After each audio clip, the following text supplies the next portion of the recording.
déjà, ce que ça évoque, c'est une libération totale. Tu sais, il y a un dicton qui dit pardonner, c'est libérer un prisonnier et se rendre compte que ce prisonnier, c'est nous. Je crois que vraiment, toutes les rancœurs qui sont logées au plus profond de nous, ben, elles nous coupent de notre vivance.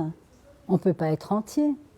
Tant qu'on a des choses à gauche et à droite, de choses qui nous sont restées en travers de la gorge et qu'on pense que ça vient des autres, ben on n'est pas libre de vivre notre vie totalement, de s'émerveiller de tout. Et ça, pour moi, c'est une libération, mais c'est ce qui libère ce que nous sommes profondément. Qu'est-ce que nous sommes profondément? Ben, c'est les enfants qui nous le montrent, c'est la joie, le rire, hein, l'appréciation d'aller vers les autres, de couper de la peur, etc.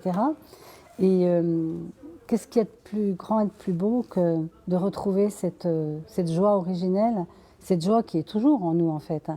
Parce que le pardon, qu'est-ce qu'il amène? Il amène à ôter tous les nuages sombres d'idées fixes qu'on a sur pourquoi on n'est pas heureux, hein, de certitude que si on n'avait pas vécu ceci, cela, ben maintenant on serait bien. Ça nous responsabilise aussi. Ça permet de reprendre la responsabilité de notre bonheur. Les visages des gens avant et après, moi je le voyais même dans les personnes qui étaient en face de moi, c'est plus le même. Et pourquoi? Parce que ça nous réveille, ça nous ramène à nous, sortir de nos griefs et de nos peurs, de nos rancunes, de nos rancœurs, de nos blessures. Et quand il n'y a plus ça, ben, il n'y a plus qu'à être.